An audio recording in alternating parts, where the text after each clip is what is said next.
Voy a releer por dónde vamos. Yo creo que hoy ya por fin acabamos el primer relato de la creación, porque estamos tardando más en comentarlo que el Señor en hacerlo.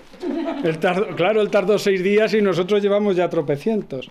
Si recordáis, Dios hace al hombre, le bendice y empieza con el régimen alimenticio. Os leo desde el versículo 29, desde Génesis 1:29 en adelante, hasta acabar, digamos, este primer relato. Y dijo Dios: mirad, os entrego todas las hierbas que engendran semilla sobre la superficie de la tierra, y todos los árboles frutales que engendran semilla os servirán de alimento. Y la hierba verde servirá de alimento a todas las fieras de la tierra, a todas las aves del cielo, a todos los reptiles de la tierra, y a todo ser que respira. Y así fue. Vio Dios todo lo que había hecho, y era muy bueno. Pasó una tarde, pasó una mañana, el día sexto. Así quedaron concluidos el cielo, la tierra y todo el universo. Y habiendo concluido el día séptimo la obra que había hecho, descansó el día séptimo de toda la obra que había hecho. Y bendijo Dios el día séptimo, y lo consagró, porque en él descansó de toda la obra que Dios había hecho cuando creó. Esta es la historia del cielo y de la tierra cuando fueron creados. Si recordáis, decíamos que en el plan de Dios inicial está el que el hombre y los animales fueran vegetarianos, que comieran de las semillas, de las hierbas, de la tierra. La lucha por la existencia, la lucha de que el grande se coma al pequeño, es introducida con el pecado del hombre. En principio Dios crea un universo armónico donde regala la vida y el alimento a sus criaturas. Para los animales la hierba, para los hombres la semilla y los frutos. Decíamos que esa visión de la paz, de armonía, queda en la mentalidad hebrea, hasta el punto de que cuando Isaías piensa en cómo va a ser el mundo futuro, el reino futuro de Dios, os citaba Isaías 11, 6, 7, donde la vaca pastará con el oso, se tumbarán juntas, el león como el buey comerá paja. Esa visión idílica. Pero dijimos, y ahí es donde nos quedamos, que después del pecado todo cambia. Después del pecado, Dios destruye a los seres vivientes, salvo a Noé, a su familia y a una pareja de cada animal, y cuando vuelve a estar seca la tierra y vuelve a repoblarse, entonces Dios cambia ya esa estructura. Fijaos en Génesis 9, 1 al 4. Dios bendijo a Noé y a sus hijos diciéndoles: sed fecundos, multiplicaos y llenad la tierra. Y ahora fijaos, todos los animales de la tierra y todas las aves del cielo os temerán y os respetarán. Ya no solo el dominio del amor, de la armonía. Ahora os temerán y os respetarán. Todos los reptiles del suelo y todos los peces del mar están a vuestra disposición. Todo lo que vive y se mueve os servirá de alimento. Ahora ya todos los animales son susceptibles de ser comidos. Os lo entrego todo, lo mismo que los vegetales. Solo se retiene una cosa: pero no comáis carne con sangre, que es su vida. Lo explicamos brevemente. El hombre ahora puede alimentarse del todo, el pecado lo cambia, ha mudado todo. ¿Por qué? Pues porque el pecado ha introducido la competencia y Dios entre los seres vivos. Y Dios no sabe que no hay marcha atrás. Lo hemos dicho muchas veces, es como los GPS de los coches, que tú te saltas una salida y el GPS sabe que no puedes retroceder por la misma carretera, te va indicando hasta que te encuentra un desvío, una forma de llegar a donde ibas distinta.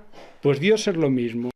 Dios es consciente que el hombre ha dado un paso que no tiene marcha atrás, que se ha introducido en el mundo la violencia y la agresividad, y entonces propone al hombre un nuevo camino que conlleva no lo ideal que él había previsto, sino lo real de lo que el hombre puede hacer. Y en eso os decía que a veces la gente que es vegetariana, el planteamiento vegetariano va unido a una visión inocente del hombre, que nos puede hacer creer que el hombre puede salvarse por sí mismo, por su ascesis, como si no estuviera marcado por el pecado. Y esa visión la promueve el enemigo. Nos hace pensar que el hombre puede volver, de alguna forma, al estado inicial de inocencia original. Y no es así. No está mal ser vegetariano, pero no podemos invocar el estilo vegetariano como un estilo más cercano a la inocencia, porque lo que está manchado es el corazón del hombre. Fijaos que en este texto de Noé no hay restricciones de los alimentos. Eso va a aparecer a partir del Éxodo. Todos los alimentos en la alianza de Moisés son puros. Todo lo que vive y se mueve os servirá de alimento. Os lo entrego todo. El Señor, que en muchas cosas vuelve al inicio, hará eso. Volverá a decir que todos los alimentos son puros. Acordaos Marcos 7, 18, 19. Nada que entre de fuera puede hacer impuro al hombre, porque no entra en el corazón, sino en el vientre, y se echa en la letrina. Eso también para los que defienden un estilo de vida vegetariano. Lo pueden hacer por otros motivos, pero no perjudica al hombre lo que entra de fuera, sino lo que sale del corazón.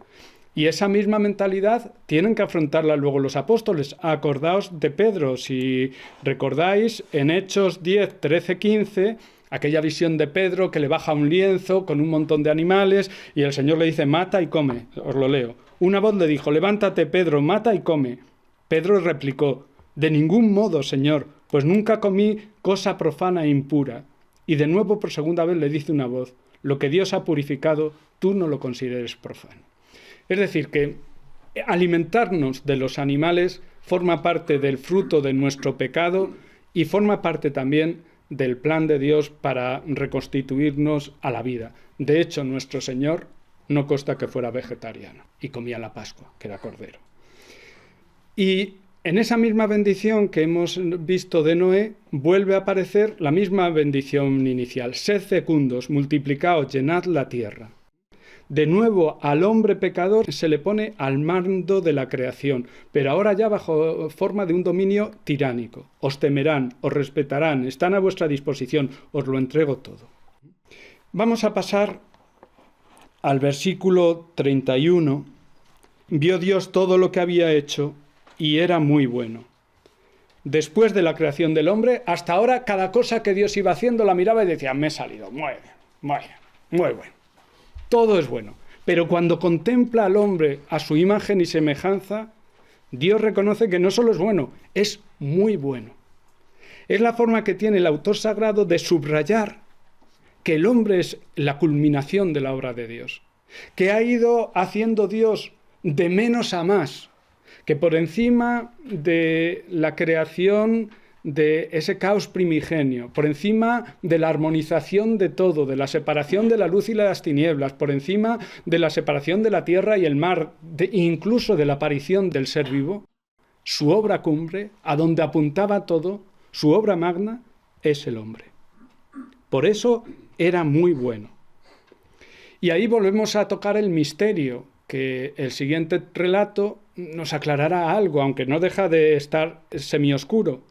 Vamos a ver, si Dios es bueno, si es todopoderoso, si ha hecho todo bien, entonces, ¿de dónde sale el mal que experimentamos día a día? No va a responder el autor de este poema, pero sí tiene muy claros los límites. El mal no viene de Dios. El mal no tiene el poder de Dios. No hay dos principios de creación, solo Dios. Comenzamos el capítulo 2.1. Así quedaron concluidos el día séptimo la obra que había hecho. Descansó el día séptimo de toda la obra que había hecho. Y bendijo Dios el día séptimo y lo consagró, porque en él descansó de toda la obra que Dios había hecho cuando creó. Es importante entender lo que el autor sagrado nos está diciendo, porque aquí se está contradiciendo. Él crea con su palabra, crea sin resistencia alguna del medio ni de las criaturas y, por tanto, ¿de dónde viene su cansancio?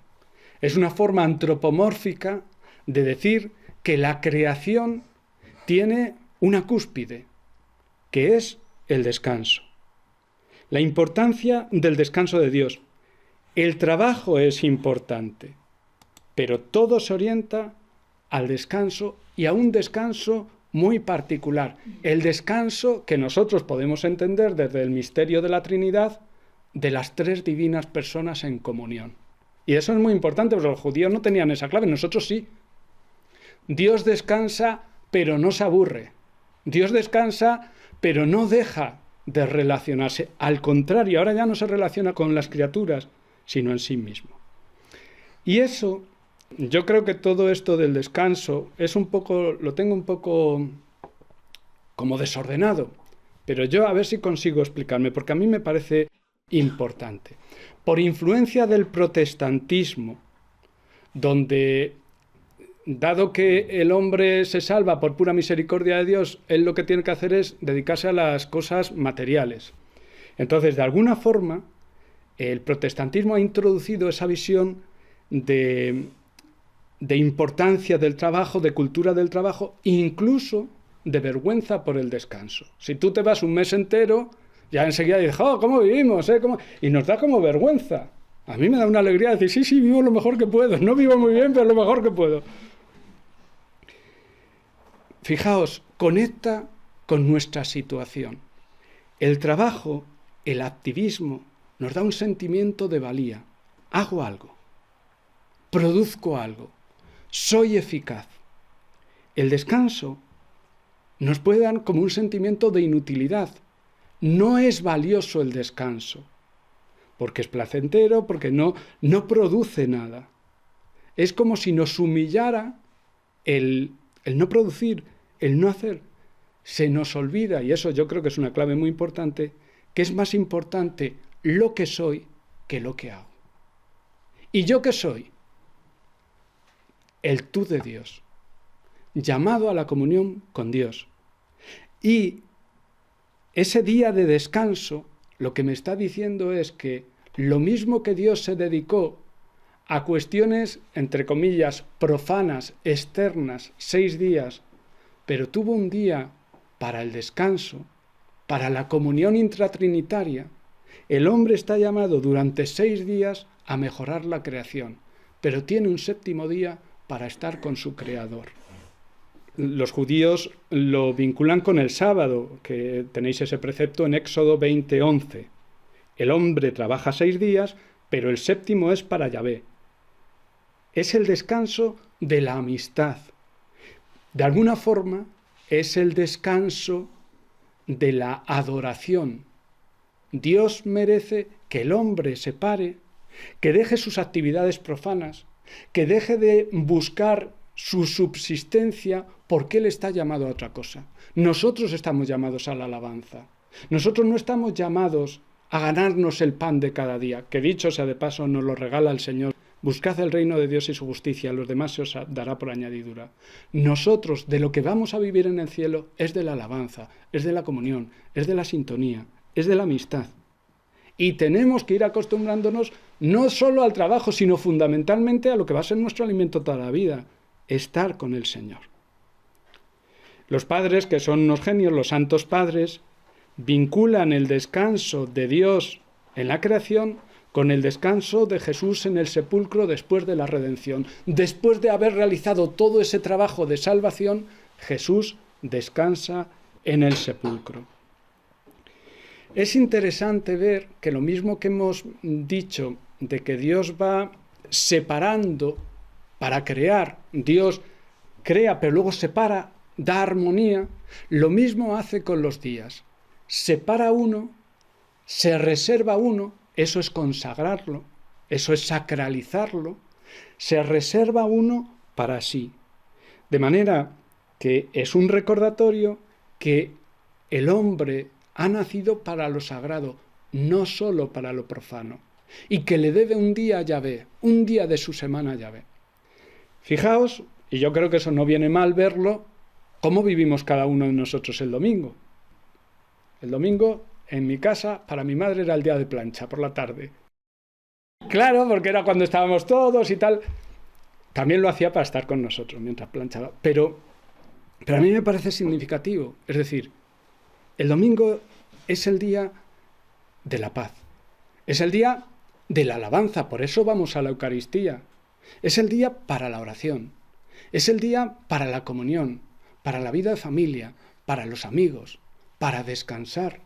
Pero descansar no es no hacer nada, sino es, pues, estar en sintonía y en comunión con Dios y con los hermanos. Hay que escapar de la tiranía de lo cotidiano. Hay que posponer la necesidad de la supervivencia a la necesidad más profunda de la alabanza, porque el hombre, antes que un ser racional, es un ser litúrgico. Ha nacido para cantar. Ha nacido no para subsistir como los animales, sino para alabar a Dios. Y ahí encaja perfectamente la Eucaristía. Nuestra Madre la Iglesia es muy sabia. La Eucaristía, la oración, la familia, la amistad. Y es muy significativo que según nos vamos paganizando, va cayendo la celebración del domingo. Es un signo inequívoco de la pérdida de la dimensión religiosa. Se va quedando en un día más, en un día donde, si podemos, adelantamos trabajo, en un día donde se abren los comercios. ¿Por qué? Hemos perdido la importancia que tiene un día solo para Dios. Forma parte de nuestro reconocimiento y de nuestra alabanza. Y yo la pregunta que os tendría que hacer, y que no me contestáis ahora, es ¿cómo vivís el domingo? ¿Es un día más? ¿Es un día especial? ¿Es un día consagrado al Señor? Pensadlo. Bien, y una vez que bendijo Dios el día séptimo y lo consagró, el versículo 4, ¡qué atención! Decíamos que estaba unido al versículo 1 del capítulo 1. Dice el versículo 1, al principio creó Dios el cielo y la tierra. Título. Y al final, como resumen de todo, esta es la historia del cielo y de la tierra cuando fueron creados. Hay algunos autores modernos que dicen que este podría ser como el título del segundo relato. Esta es la historia del cielo y de la tierra cuando fueron creados, y sigue el día. ¿Por qué dicen eso? Pues porque en algunos lugares aparece esa misma expresión. Por ejemplo, si veis en la Biblia, pasáis la página, en el 5.1, este es el libro de los descendientes de Adán. Y así aparece en varios textos donde se va diciendo, este es... Y entonces, bueno, pues podría ser como una especie de título del segundo relato. Por ejemplo, en el 6.9, esta es la historia de Noé. Y va narrando. Vamos a repasar conclusiones teológicas del primer relato. Os las digo rápido, pero los hemos visto. Primero, no aparece en ningún lugar panteísmo o inmanentismo. O sea, no aparece en ningún lugar que todo sea Dios o que las realidades sean como una especie de Dios que destiñe, como una especie de realidades divina, como si la materia fuera divina. En ningún lugar aparece panteísmo o inmanentismo. Absoluta trascendencia de Dios. Dios está más allá. Distancia infinita con las criaturas y, sin embargo, cercanía a las mismas. Pero Dios es otra cosa. No tiene ningún oponente, no hay nada que pueda rebajar su fuerza, no hay nada que le obligue a acomodarse. Él crea y luego separa. Elohim es el creador único de todas las cosas. No se oponen a su mandato las realidades. Ese poder omnipotente de Dios, y eso es muy importante, no es una fuerza ciega, caótica. No es, como os diría yo, un azar. No.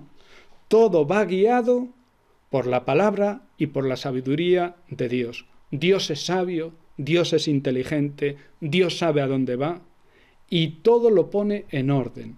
Orden y distinción. Llama al ser y a la vida en una armonía y en una perfección. Eso es muy importante. Nuestro Dios no es el Dios, y eso tuvo problemas cuando el Papa Benedicto XVI lo dijo en la sinagoga de Ratisbona, creo que fue, no me acuerdo dónde, que luego los musulmanes se levantaron y tal, y mataron a un sacerdote católico. No. Dios se expresa a través del logos, no es simple poder, no es algo incontrolable. Nos supera por todos lados, lo que está más allá de la realidad, pero es inteligente, es racional, es armónico. Y le gusta la razón y la armonía. Otra conclusión, toda criatura, por ser obra de Dios, es buena. Está hecha conforme a la sabiduría de Dios. Todo es bueno. En sí mismo es bueno, hasta yo soy bueno en sí mismo. Luego, un desastre, y pecados y lo que queráis. Pero lo que hay más en el fondo de mí, y esa es nuestra garantía. Nuestra garantía es que si yo saco lo más profundo que hay en mí, no saco malicia, no saco pecado, lo más profundo que hay en mí es que soy imagen de Dios. Y lo más profundo que hay en la naturaleza, por desmesurada, incontrolable que a veces nos parezca, es que Dios ha dejado ahí su huella. Es vestigium Dei, es vestigio de Dios. Y no solo que es bueno, sino que Dios ama lo que ha creado. Dios lo ama, lo sostiene, lo gobierna y quiere gobernarlo a través del hombre. Él acaba y dice, ahora a mí me toca descansar y a vosotros os toca trabajar. Pero no es del todo cierto, porque acordad lo que dice en el Evangelio Jesús, mi Padre trabaja y yo también trabajo. Por otro lado, los astros no son algo divino, es una criatura más, eso es importante, pero más importante, los animales y luego los humanos deben su fecundidad a una especial bendición de Dios. No es algo que nosotros poseamos, tengamos en posesión. Y eso luego va a ser muy interesante ver el árbol de la vida. Nosotros recibimos la capacidad de engendrar, en principio se refiere de una forma biológica, pero aplicarlo al arte, a los productos de nuestra inteligencia. Somos fecundos porque Dios nos hace fecundos, porque Dios quiere que seamos como Él. Y los seres vivos ya participan de esa bendición y de esa fecundidad. Y eso tiene también una aplicación, el otro día lo veíamos un poco. Si la fecundidad no es un bien del que pueda apropiarse el hombre porque no le pertenece, porque es de Dios, cuidado con todos los medios por los que estamos produciendo ahora nuestra vida. ¿Son acordes con lo que Dios quiere? Otra conclusión. El hombre es la criatura cumbre de la creación. Tiene algo especial que le eleva sobre la materia. Y eso especial es que está hecho a imagen de Dios y está llamado a ser semejanza de Dios. Hay una distancia infinita entre el hombre y las demás criaturas. Dios le habla y él puede responder. El hombre es un tú de Dios que puede dirigirse a él, y en eso es muy bello, muy bello. Luego, si queréis, lo leéis en casa, el diálogo entre Job y Dios. Job dice, se queja, y su queja traspasa las nubes y llega al corazón de Dios, hasta el punto que Dios dice, ¿quién quiere pleitear conmigo? Ponte ahí, que vamos a hablar. El hombre puede responder y puede hablar. Es un tú de Dios. Y eso es lo que le da el derecho, primero la dignidad y luego el derecho para dominar la creación y para servir a Dios. Las dos cosas. Dominio de la creación por un lado, servicio de Dios. Otro aspecto de la teología que hemos visto. La diferenciación de sexos, física de sexos, psicológica, moral, de todo tipo, es querida por Dios, refleja mejor su gloria. La mujer tiene la misma dignidad del hombre y juntos reflejan mucho mejor la imagen de Dios. Y ahí ya se ve la importancia de la familia, que va a rematar de forma muy clara el segundo relato. El hombre, en agradecimiento a su noble destino, como lugarteniente que es de Dios, debe de darle culto y por eso debe de reservar un día a la semana para Dios y los demás hermanos. Otro aspecto. El hombre gobierna la creación en nombre de Dios. Todos los bienes de la tierra han de ordenarse en función del hombre. Y eso es muy importante para nuestros dirigentes políticos, para nuestras consideraciones ideológicas. Toda ideología que no ponga al hombre en el centro como fin, no como medio, como fin, no es querida por Dios ni acorde con lo que Dios quiere. La ciencia, la técnica responden a la voluntad de Dios para que el hombre gobierne mejor la tierra y crezca y sea más fuerte. Y por último, la última consecuencia. Cuando Dios dice, la palabra dice, hagamos al hombre a nuestra imagen y semejanza, está pensando en un hombre concreto, en Jesús de Nazaret, a imagen del cual se harán todos los demás hombres. Pero Dios utiliza una referencia, su Hijo encarnado y glorificado. Y ahora os propongo que antes de entrar en el segundo texto, releamos, aunque sea brevemente, algunos textos pues donde podemos ver, os voy a decir 2 salmos y os voy a mandar en casa si alguien quiere, porque me parece que es muy bonito Job. Salmo 8, 4 al 10. Iros si queréis ahí, porque esto sí es largo. Salmo 8, 4, 10. Lo conocemos todo y es muy hermoso. Os leo. Cuando contemplo el cielo, obra de tus dedos, la luna y las estrellas que has creado, ¿qué es el hombre para que te acuerdes de él? El ser humano para mirar por él. Lo hiciste poco inferior a los ángeles.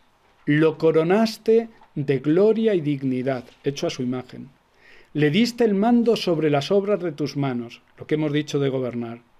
Todo lo sometiste bajo sus pies. Rebaños de ovejas y toros, y hasta las bestias del campo, las aves del cielo, los peces del mar que trazan sendas por el mar. Señor Dios nuestro, qué admirable es tu nombre en toda la tierra. Todo lo hiciste y lo pusiste como aquel al que está sometido todo. Más amplio, también quizá menos conocido, pero es muy bonito, el Salmo 104. El Salmo 104 entero es muy bonito. Yo os lo voy a leer, pero a mí me parece una maravilla. Os leo. Bendice, alma mía, al Señor. Este ya está en sábado. Él ya está de alabanza. Dios mío, qué grande eres. Te vistes de belleza y majestad. La luz te envuelve como un manto. Extiendes los cielos como una tienda. Acordaos todas las imágenes que hemos ido viendo de la creación, de la separación, la extensión de esa bóveda, que es como el sobretecho de una tienda. Extiendes los cielos como una tienda, construyes tu morada sobre las aguas. Las nubes te sirven de carroza, avanzas en las alas del viento. Los vientos te sirven de mensajeros, toda la creación la utiliza. El fuego llameante de ministro. Asentaste la tierra sobre sus cimientos, y no vacilará jamás. La cubriste con el manto del océano, y las aguas se posaron sobre las montañas. ¿Recordáis todo lo que hemos ido viendo? Pero a tu bramido huyeron, al fragor de tu trueno se precipitaron, mientras subían los montes y bajaban los valles, cada cual al puesto asignado. Trazaste una frontera que no traspasarán. Esa otra cita tan hermosa, hasta aquí llegarán la soberbia de tus olas, dice algo así. Y no volverán a cubrir la tierra. De los manantiales sacas los ríos, para que fluyan entre los montes. En ellos beben las fieras de los campos. El asno salvaje apaga su sed. Junto a ellos habitan las aves del cielo, y entre las frondas se oye su canto. Desde tu morada riegas los montes, y la tierra se sacia de tu acción fecunda. Qué hermoso, ¿eh? La lluvia es que Dios riega los montes. Fijaos que es muy poético y muy hermoso. Es una visión contemplativa de la naturaleza. Haces brotar hierba para los ganados y forraje para los que sirven al hombre. Él saca pan de los campos y vino que le alegra el corazón, aceite que da brillo a su rostro y el pan que le da fuerzas. Se llenan de savia los árboles del Señor, los cedros del Líbano que él plantó. Allí anidan los pájaros, en su cima pone casa la cigüeña. Los riscos son para las cabras, las peñas son madrigueras de erizos. Hiciste la luna, acordaos, frente a la tentación de divinizarla, hiciste la luna con sus fases. El sol conoce su ocaso. Pones las tinieblas y viene la noche, y rondan las fieras de la selva. Los cachorros del león rugen por la presa, reclamando a Dios su comida. Cuando brilla el sol se retiran y se tumban en sus guaridas. El hombre sale a su faena, las bestias se retiran, han cumplido su misión por la noche, y el hombre empieza a trabajar. A su labranza hasta el atardecer. ¿Cuántas son tus obras, Señor? Y todas las hiciste con sabiduría. La tierra está llena de tus criaturas. Ahí está el mar, que era para los israelitas un lugar de terror, no estaban acostumbrados a navegar, donde vivía el Leviatán, grandes monstruos marinos. Ahí está el mar, ancho y dilatado, En él bullen sin número animales pequeños y grandes. Lo surcan las naves y el leviatán que modelaste para que retoce. Todos ellos aguardan a que les eches comida a su tiempo. Se la echas y la atrapan. Abres tu mano y se sacian de bienes. Escondes tu rostro y se espantan. Si Dios cierra sus rostros, si falta la luz, se espantan. Les retiras el aliento y expiran y vuelven a ser polvo. Esto está unido al segundo relato que leeremos a continuación. Envías tu espíritu y los creas, y repueblas la faz de la tierra. Gloria a Dios para siempre. Goce el Señor con sus obras. Dios goza con sus obras. Cuando Él mira a la tierra, ella tiembla. Cuando toca los montes, humean. Qué hermoso, ¿eh? Lo que es un volcán. Dios toca el monte y ¡guau! Cantaré al Señor. Tocaré a mi Dios mientras exista. Que le sea agradable mi poema. Y yo me alegraré con el Señor. Que se acaben los pecadores en la tierra, que los malvados no existan más. Bendice, alma mía, al Señor. Aleluya. Es tan hermoso todo que pintan los pecadores. ¿Cómo podemos haber roto eso? Y entonces dice que se acabe todo eso, que nunca más vuelvan a aparecer. Para casa, es muy hermoso ver la respuesta de Dios a Job, que le funde. O sea, Job está quejándose con razón. Soy inocente, y el Señor le viene a decir, ¿tú qué sabes si eres inocente? Job no conocía el relato que vamos a leer. ¿Tú qué sabes si eres inocente? Tú eres un hombre, no entiendes nada. Y empieza poéticamente a decir, ¿sabes dónde están los graneros de donde cae el pedrisco? ¿Has ido hasta el confín del mar y a saber cómo por la mañana amanece? Es una maravilla. Entonces, si tenéis tiempo, yo os lo aconsejo. Job, capítulos 38 y 39. Pero no lo leáis por leer, por cumplir con la clase. Disfrutadlo. Si os cansáis a mitad, lo dejáis. O lo cogéis otro día.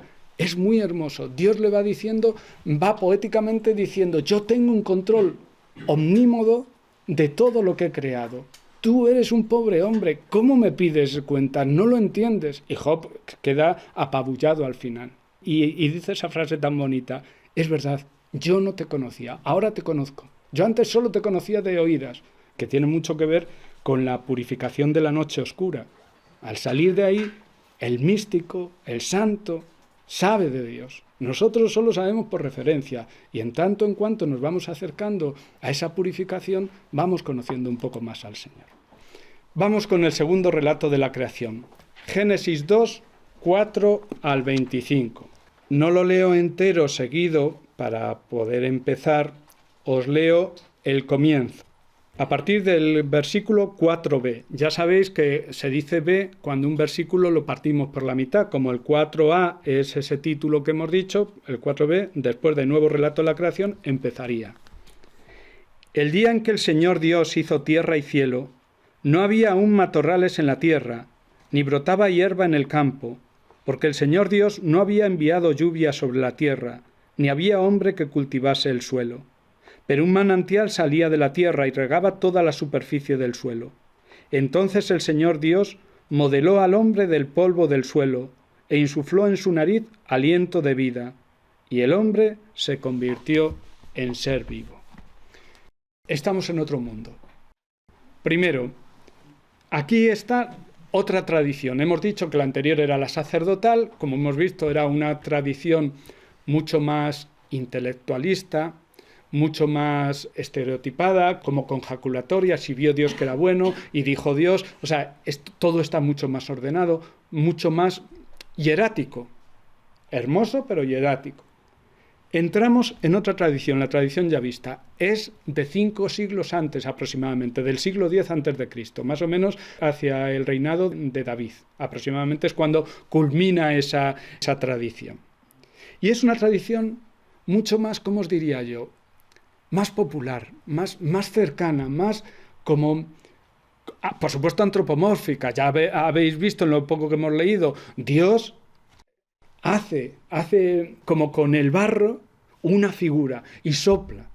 No es la palabra que crea desde la distancia, no toca lo creado en principio, no.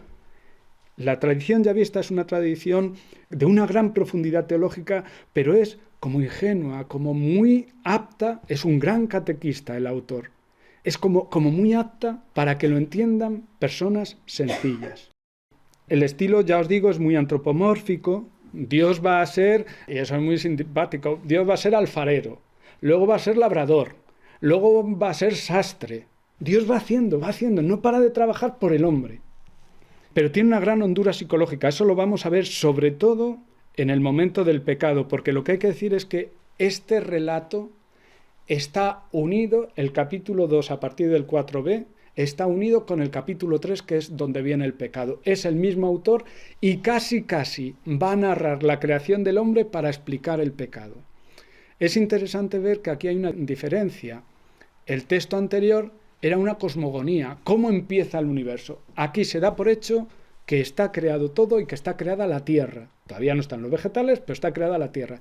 Y es interesante ver que así como en el autor sacerdotal va increciendo, la figura más importante, manteniendo esa tensión, ¿no?, dramática, aparece al final, que es el hombre. En cambio, el yavista es la primera figura. Pero fijaos que los dos vienen a decir lo mismo, es una criatura excepcional, no tiene parangón con ninguna de las otras criaturas. En uno porque aparece al final, como la figura más a la que va destinada todo, y en otro porque aparece al principio como la figura a la que va destinado todo. Ya lo veremos. Frente a la trascendencia y a la omnipotencia del anterior relato, aquí aparece la trascendencia, pero tocando, cercano. Lo vamos a ver, es colorista, es rico en imágenes. Dios es providente. Dios hace todo por el hombre, y aquí queda mucho más claro que en el primer relato. Dios le crea, le labra un jardín, le coloca en el jardín, pasea por la tarde con él, cuando le regaña y saca las consecuencias de lo que ha hecho, como una buena madre, no le deja irse sin darle unos vestidos, unas túnicas, no vayan a pasar frío. Es una maravilla. Comenzamos porque la tierra está seca. El día en que el Señor Dios hizo la tierra y cielo, no había aún matorrales en la tierra, ni brotaba hierba en el campo. La tierra está seca, la tierra es un erial. Y da dos razones. Una, no ha llovido, Dios no ha mandado la lluvia. Dos, no está el hombre para labrar la tierra. Porque si no, como hay un manantial, que luego vamos a ver, como había un manantial, podría haber hecho unos conductos, pero ni había lluvia ni había hombre. Si Dios no actúa y el hombre no actúa, la tierra está seca, baldía. Fijaos, aunque aquí está mucho más unido el hombre a la tierra, pero fijaos lo que hemos dicho tantas veces de Gaia, de la tierra como el origen. La tierra sin el hombre es infecunda. No es como nos hacen creer. El hombre sin la tierra, no. El fin es el hombre. Lo cual no significa, por supuesto, maltratar la tierra, claro, entendemos. No hay vegetales, no hay lluvia, no hay labrador, desolación. Un manantial que salía de la tierra.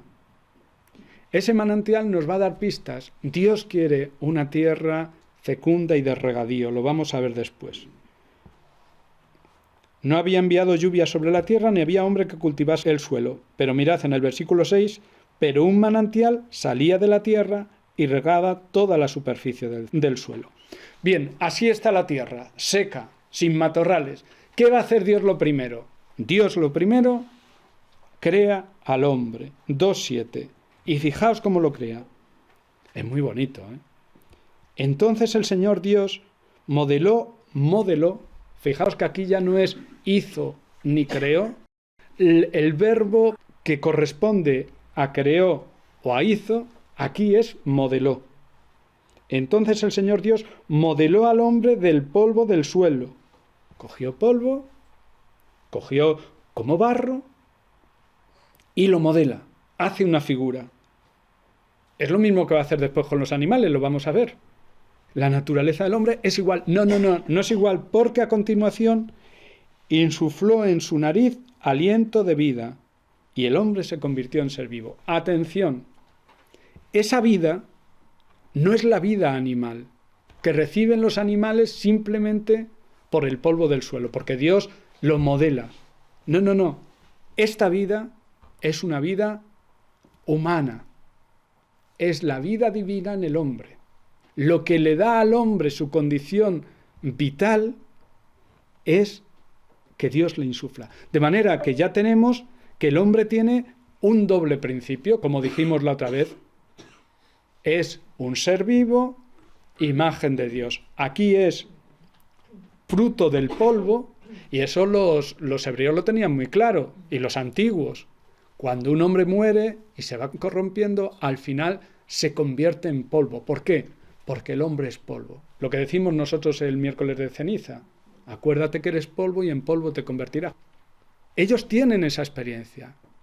Pero ojo, dicen sí, pero junto con esa experiencia nosotros tenemos la experiencia de ser seres vivos de una forma divina. De manera que esa doble procedencia del hombre. Y es interesante ver dos cosas. Que Dios como artesano se impregna de barro, se mancha las manos para hacer al hombre. Aquí en Dios, que sigue siendo trascendente, toca la materia. La materia no es mala, la forma, la conforma. Y en segundo lugar, tiene que tener un modelo. Y de nuevo los santos padres dirán, ¿qué modelo va a utilizar? Jesucristo. Jesucristo encarnado y glorificado. Esa es la imagen desde la cual Dios hace al hombre. Esa imagen del polvo no es exclusiva de Israel, está en la literatura clásica grecolatina, aparece varias veces, y en el folclore oriental, y también aparece en algunas deidades de Egipto. Por tanto, doble naturaleza. Y ese aliento no lo recibe ningún otro ser. Ningún otro ser. Dios ya no va a utilizar su aliento para crear ningún otro ser, ni para crear a la mujer. Luego veremos que la mujer también participa, porque sale del hombre. Carne de mi carne, hueso de mis huesos. No es distinta. Luego lo veremos. Lo que pasa es que, claro, estamos hablando de un relato de hace 3000 años. No lo podemos juzgar con nuestras categorías. El misterio de la vida procede de Dios. El hombre se convierte en un ser que al mismo tiempo es mortal porque es de barro e inmortal porque tiene el aliento divino. Si pierde ese aliento divino, muere. Es carnal y es espiritual. Y una vez que Dios ha hecho el hombre, pues hace lo que todo padre que tiene un niño. Dice, bueno, voy a preparar la habitación, ¿no? O sea, claro, voy a ponerle las cosas para que el niño esté bien. Os leo a partir del versículo 8. Luego el Señor Dios plantó un jardín en Edén, hacia oriente, y colocó en él al hombre que había modelado. El Señor Dios hizo brotar del cielo toda clase de árboles hermosos para la vista y buenos para comer. Además, el árbol de la vida en mitad del jardín y el árbol del conocimiento del bien y del mal. Primero, este hombre que ha creado, en hebreo la palabra es Adán, y es un sujeto colectivo.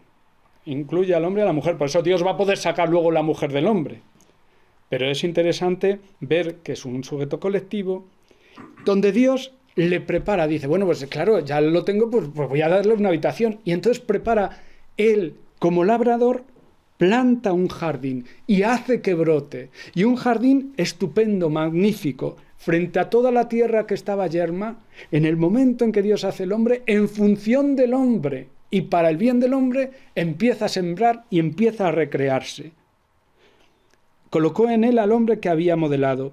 Hizo brotar del suelo toda clase de árboles hermosos para la vista y buenos para comer. Un vergel. Y además, como todavía no había animales, y luego cuando los animales aparezcan están en armonía con el hombre, es un sitio paradisíaco. Belleza, belleza para los ojos y gusto para el paladar. La maravilla de Dios. Dios que se vuelve loco con el hombre, pues como hace un padre con su hijo, y le coloca las lucecitas y no sé qué. Y en mitad, y ahí empieza el misterio, el árbol de la vida en mitad del jardín, y el árbol del conocimiento del bien y del mal. Luego hablaremos de esos árboles porque son misteriosos, porque, bueno, os lo hago ahora. Esos dos árboles son muy importantes y se ha discutido mucho si es un único árbol o son dos. ¿Por qué un único árbol o dos? Porque tenemos aquí en el 2.9, en el que estamos leyendo, que dice: el Señor Dios hizo brotar del suelo toda clase de árboles para la vista y buenos para comer. Además, el árbol de la vida en mitad del jardín. En mitad está el árbol de la vida. Pero en el 3.5 tenemos que cuando la mujer es tentada, le dice el enemigo. La mujer contestó a la serpiente en el 3.3: podemos comer los frutos de los árboles del jardín, pero del fruto del árbol que está en mitad del jardín nos ha dicho el Señor: no comáis de él ni lo toquéis, de lo contrario moriréis. Vamos a ver, si es el árbol que está en mitad del jardín, es el árbol de la vida. Y Dios os ha prohibido el árbol del bien y del mal. Entonces, algunos dicen que es el mismo árbol. No es el mismo árbol, no es el mismo árbol. Nadie impide que en mitad del jardín haya los dos árboles fundamentales, y a lo que hay que atribuir seguramente es a dos fuentes que utiliza el yavista y que va uniendo.